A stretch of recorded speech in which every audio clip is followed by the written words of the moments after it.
ಶುಭೋದಯ. ಇವತ್ತಿನ ನುಡಿಮುತ್ತು ಏನಪ್ಪ ಅಂತ ಅಂದರೆ, ಮನುಷ್ಯ ಕ್ಷಣಿಕ ಸುಖದಿಂದ ತನ್ನನ್ನು ತಾನು ಕಳ್ಕೊಳ್ತಾ ಇದ್ದಾನೆ ಅಂತ ಹೇಳ್ತಿದೆ ಇವತ್ತಿನ ಕತೆ. ಒಂದು ಮರುಭೂಮಿ, ಆ ಮರುಭೂಮಿಯಲ್ಲಿ ಒಂದು ಒಂಟೆ ಒಂದು ಕ್ಯಾಕ್ಟಸ್ನ ನೋಡುತ್ತೆ. ಅದನ್ನು ನೋಡಿ ಅದನ್ನು ತಿನ್ನಬೇಕು ಅಂತ ಅದಕ್ಕೆ ಆಸೆ ಆಗುತ್ತೆ. ಅದರ ಸುತ್ತ ನಮಗೆಲ್ರಿಗೂ ಗೊತ್ತಿರೋ ಹಾಗೆ ಮುಳ್ಳುಗಳಿರುತ್ತೆ. ಆದರೆ ಈ ಒಂಟೆ ಏನು ಮಾಡುತ್ತೆ, ಹೋಗಿ ತಿನ್ನೋದಕ್ಕೆ ಶುರು ಮಾಡುತ್ತೆ. ತಿನ್ನಬೇಕಾದ್ರೆ ಮುಳ್ಳುಗಳು ಚುಚ್ಚುತ್ತೆ. ಆದರೂ ಸಹ ಇದು ಬಿಡೋದಿಲ್ಲ. ಇಲ್ಲ, ಇದೇನೋ ಚೆನ್ನಾಗಿದೆ, ಇದು ನಾನು ತಿನ್ನಲೇಬೇಕು ಅಂತ ಹಠ ಮಾಡಿ ತಿನ್ನೋದಕ್ಕೆ ಶುರು ಮಾಡುತ್ತೆ. ಆ ಮುಳ್ಳುಗಳೆಲ್ಲ ಆ ಬಾಯಿ ವಸುಡು ಅಲ್ಲಿ ಚುಚ್ಚಿ ರಕ್ತ ಸುರಿಯೋದಕ್ಕೆ ಶುರು ಆಗುತ್ತೆ. ರಕ್ತ ಸುರಿತಾ ಇದ್ರೂ ಆ ಒಂಟೆ ಅಂದ್ಕೊಳ್ಳುತ್ತೆ, ಈ ಏನು ಆ ರಕ್ತ ಸುರಿತಿದೆ ಅದನ್ನು ತಾನೇ ಕುಡಿದು ಈ ಪಾಪಸ್ಕಳ್ಳಿಯ ರಸ ಎಷ್ಟು ಚೆನ್ನಾಗಿದೆ, ನಾನು ಯಾಕೆ ಇಷ್ಟು ದಿನ ತಿನ್ನಲಿಲ್ಲ ಅಂತ ಇನ್ನಷ್ಟು ಮತ್ತಷ್ಟು ಅದನ್ನು ತಿನ್ನೋದಕ್ಕೆ ಶುರು ಮಾಡುತ್ತೆ. ಕೊನೆಗೆ ಆ ರಕ್ತ ಹರಿವು ಹೆಚ್ಚಾಗಿ ಏನಾಗುತ್ತೆ, ತನ್ನನ್ನೇ ತಾನು ಕಳ್ಕೊಂಬಿಡತ್ತೆ. ಮನುಷ್ಯನೂ ಅಷ್ಟೇ ಕಣ್ರಿ.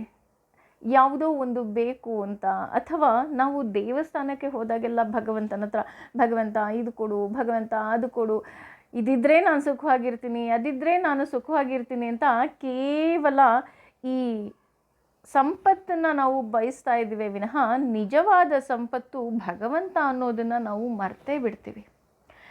ಹಾಗಾಗಿ ನಾವು ಭಗವಂತನ ಬಳಿ ಹೋದಾಗ ನಾವು ಕೇಳಬೇಕು, ಭಗವಂತ ನೀನೇ ಬೇಕು, ಇನ್ನೇನು ಬೇಡ ಅಂತ. ಹೇಗೆ ಒಂದು ಮಗು ಅಮ್ಮ ನೀನು ಬೇಕು ಅಂತ ಕೇಳುತ್ತೆ, ಅಥವಾ ಒಬ್ಬ ನಿಜವಾದ ಪ್ರೇಯಸಿ ನಿನ್ನನ್ನು ನೋಡಿದ್ರೆ ಸಾಕು ಅಂತ ಹೇಗೆ ಹೇಳ್ತಾಳೆ, ಆ ರೀತಿ ನಾವು ಸಹ ಹೇಳಬೇಕು ಭಗವಂತನಿಗೆ, ಭಗವಂತ ನೀನು ಬೇಕು, ನನಗೆ ಇನ್ನಾವುದರ ಅಪೇಕ್ಷೆಯೂ ಇಲ್ಲ ಅಲ್ವಾ? ಯೋಚನೆ ಮಾಡಿ. ಹಾಗೆ ಈ ಮನುಷ್ಯ ಜನ್ಮ ಹುಟ್ಟಿರೋದೇ ಭಗವಂತನನ್ನು ನೋಡೋದಕ್ಕೆ, ಮುಕ್ತಿಯನ್ನು ಪಡೆಯೋದಕ್ಕೆ, ಮೋಕ್ಷವನ್ನು ಪಡೆಯೋದಕ್ಕೆ. ಅದೇ ನಮ್ಮ ಜೀವನದ ಗುರಿಯಾಗಿರಬೇಕೇ ವಿನಃ ಈ ಸಂಪತ್ತು ಅಥವಾ ಈ ಆಸೆಗಳೇ ಗುರಿಯಾಗಿರಬಾರ್ದು. ಏಕೆ ಅಂದರೆ ಮನುಷ್ಯನ ಜೀವ ಭಗವಂತ ಹುಟ್ಟಿಸಿರೋದೇ ಭಗವಂತನನ್ನು ಸೇರೋದಕ್ಕೆ. ಆ ನಿಟ್ಟಿನಲ್ಲಿ ನಾವೆಲ್ಲರೂ ಸಹ ಸಾಗಬೇಕು. ನಮ್ಮ ಗುರಿ ಭಗವಂತನನ್ನು ಸೇರೋದೇ ಆಗಿರಬೇಕೇ ವಿನಃ ಈ ಐಹಿಕ ಸುಖದಲ್ಲಿ ನಮ್ಮ ಜೀವನ ಇರಬಾರ್ದು. ಏನಂತೀರಾ? ಯೋಚನೆ ಮಾಡಿ. ಹಾಗೆ ಕಲಿಯುಗದಲ್ಲಿ ನಾಮಸ್ಮರಣೆನೇ ತುಂಬ ಮುಖ್ಯ ಅಂತೆ. ಹಾಗಾಗಿ ಸದಾ ನಾಮಸ್ಮರಣೆ ಮಾಡ್ತಾ ಇರಿ. ಭಗವಂತ ಖಂಡಿತವಾಗಿಯೂ ಸಹ ಕೈ ಹಿಡಿದು ಕಾಪಾಡ್ತಾನೆ.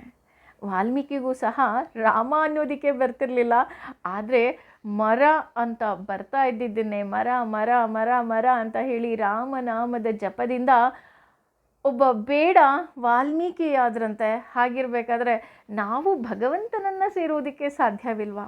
ಯೋಚನೆ ಮಾಡಿ. ಏಕೆಂದರೆ ಇದು ಚಿಕ್ಕ ವಿಷಯ ಇರಬಹುದು, ಆದರೆ ಖಂಡಿತ ಚಿಕ್ಕ ವಿಷಯ ಅಲ್ಲ. ಯೋಚನೆ ಮಾಡಿ. Thank you.